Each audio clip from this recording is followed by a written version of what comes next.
सावधान कहिए, सावधान बनने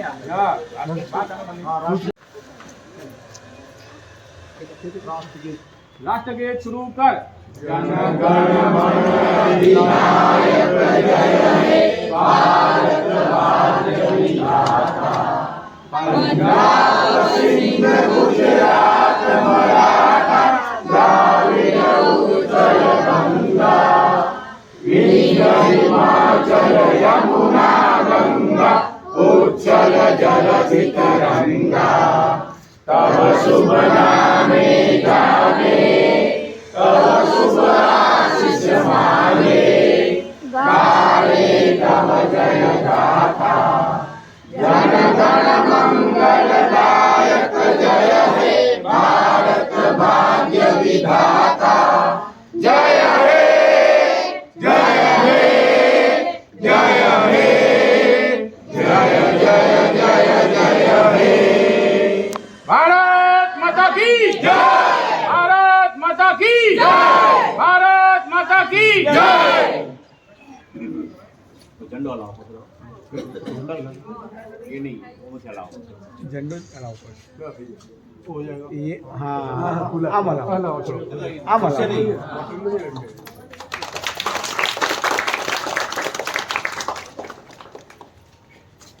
आज 26वीं जनवरी के दिन गणतंत्र दिवस क्यों मनाया जाता है ये आप सबको पता है। ये गणतंत्र दिवस इसलिए मनाया जाता है कि 1929 के दिन लाहौर में जब मीटिंग हुआ और उसमें ये जवाहरलाल नेहरू जी ने जाहिर किया कि अगर अंग्रेज सरकार हमारे देश को स्वतंत्र देश घोषित नहीं करता तो हम लोग खुद ही भारत की जनता हमारे देश को स्वतंत्र देश घोषित करेंगे। और 26वीं जनवरी को जब तक अंग्रेज हमारे को नहीं छोड़ते तो हम 26वीं जनवरी के दिन हम गणतंत्र दिवस घोषित करेंगे और इसलिए 26वीं जनवरी को हम गणतंत्र दिवस मनाया जाता है। दूसरा कि जब 1950 में जब भारतीय जो बंधारण हटा के संविधान को लागू किया गया, संविधान को 26वीं जनवरी को लागू किया, टाइम था सुबह 10:18 पर और 10:24 का देश के पहले राष्ट्रपति श्री डॉक्टर राजेंद्र प्रसाद ने पहला भाषण दिया था, इसलिए ये गणतंत्र दिवस मनाया जाता है। इस उपलक्ष्य में मैं ये बात कहना चाहूँगा, सबसे बड़ी एक तो हमारे देश के जो स्वतंत्र सेनानियों ने जो बलिदान दिया है उसको हम नकार नहीं सकते और जिसका हम शब्द में वर्णन भी नहीं कर सकते, क्योंकि जब हमें माना जाए तो महात्मा गांधी जी बहुत पैसे वाले धनी आदमी थे, लेकिन फिर भी उन्होंने गरीब जनता को देखते हुए आज के दिन में हम दौर में देखा जाए तो हम गाड़ी, हमारे माँ बाप की गाड़ी नहीं छोड़ते, लेकिन उन्होंने अपने परिवार की सारी सुख सुविधा, सारे वस्त्र छोड़ के एक लंगोट में पूरी सत्याग्रह किया, वो भी एक बड़ा बलिदान है। और जैसे कि माना जाए हमारे 3 बहादुर जो फांसी चढ़ गए थे, जिस टाइम में माँ बाप ये सोचते हैं कि हमारे परिवार का बच्चा घोड़ी पे चढ़े, उस टाइम में जो सूली पे चढ़ गए भगत सिंह, राजगुरु और सुखदेव राज, वो उनको भी नकारा नहीं जा सकता। उनकी शहादत को हम हमारे लफ्जों में या शब्दों में वर्णन नहीं कर सकते। उस बलिदान के कारण आज हम तिरंगा लहरा रहे हैं और आज तिरंगे नीचे खड़े हैं।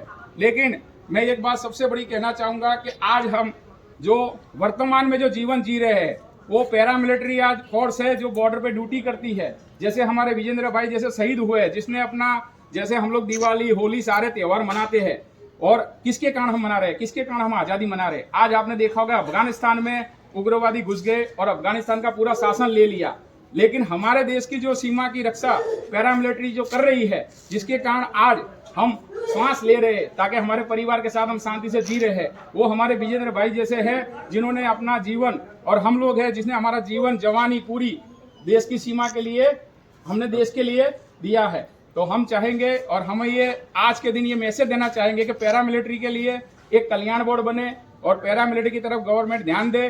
जैसे कि पैरामिलिट्री के कई फैसले हैं जो कई पढ़े लिखे आदमी कुछ टेस्ट दे के बैठ जाते हैं, कोई परीक्षा एग्जाम दे के बैठ जाते हैं, 3 साल की एग्जाम हो चाहे कोई भी हो, प्री कोर्स करके बैठ जाते हैं। और बड़े बड़े आदमी जो एसी में बैठ के, जैसे बोला जाए ना कि एसी में बैठ के फैसले कर देते हैं कि पैरामिलिट्री जो उनको नहीं मिलना चाहिए, उनको ये नहीं मिलना चाहिए। मैं उनको कहना चाहूंगा, उनको रिक्वेस्ट करना चाहूंगा आज के दिन में कि वो वहां जाए जहां 55 डिग्री जैसलमेर में जो बीएसएफ का जवान ड्यूटी करता है, जहां पापड़ रेत में सीख जाता है, वहां ड्यूटी करता है।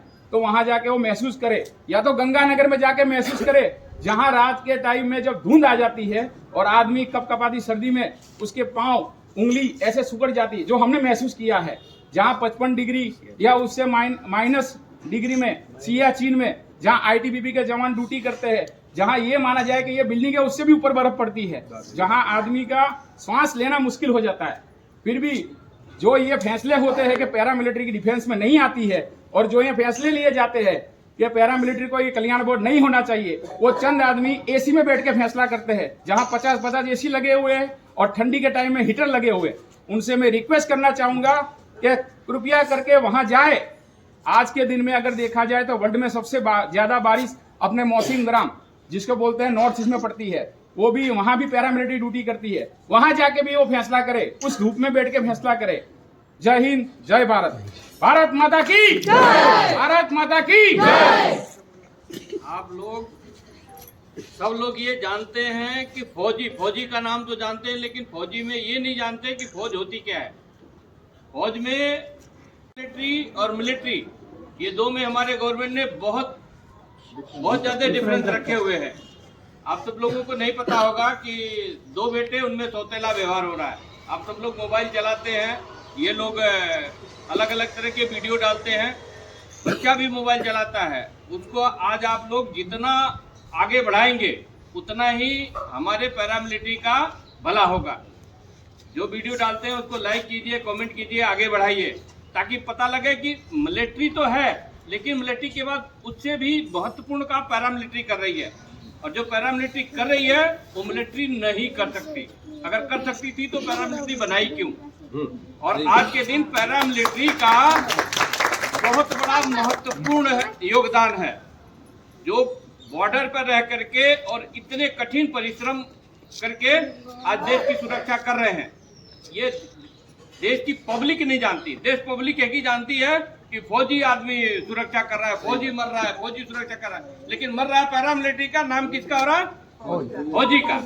वो चीज आप लोग अपने दिमाग से निकाल दो कि फौजी तो फौजी मर पैरामिलिट्री रह रहा है, नाम फौजी का हो रहा है। नहीं, पैरामिलिट्री का नाम होना चाहिए। उस नाम को आगे बढ़ाने के लिए उनको उनका फायदा मिल सके। अब आज विजेंद्र भाई जो शहीद हो गए, हमको देंगे दर्जा, मतलब शहीद हुए तो शहीद तो माना जाए, शहीद तो माना जाए। शहीद के बच्चों को जो वेलफेयर मिलना चाहिए, और वेलफेयर इन बच्चों को मिलना चाहिए, क्योंकि बच्चे छोटे हैं। जब बड़े होंगे तो उनको उस चीज की आवश्यकता होगी। माँ लेके कहाँ घूमेगी, तो वो जो हक रहेगा तो मिलेगा। उसी तरह से और भी बहुत सारी भेदभाव है, जिसको दूर किया जाए, यह आप लोगों के सहयोग से ही होगा। तो हम ये चाहते हैं कि आप लोग इस चीज पे बढ़ावा दीजिए, उसको लाइक कीजिए, कमेंट कीजिए। एक आदमी ने किया, आपके रिश्तेदार में 50 आदमी होंगे। अगर आपकी बात वो सुनेंगे, आप मानेंगे, तो 50 को और बढ़ाएंगे, तो ये पूरे देश में फैल जाएगा। ऐसे करते करते सभी के जगह फैलेगा और उतना ही उसका हमें फायदा मिलेगा। तो आप लोगों से रिक्वेस्ट है कि इस चीज को, महत्व को समझिए और उसको आगे बढ़ाइए। जय हिंद, जय भारत।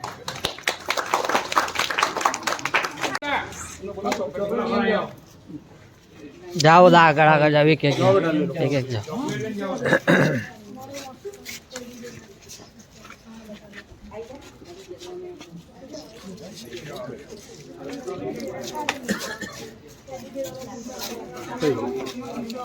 Thank you.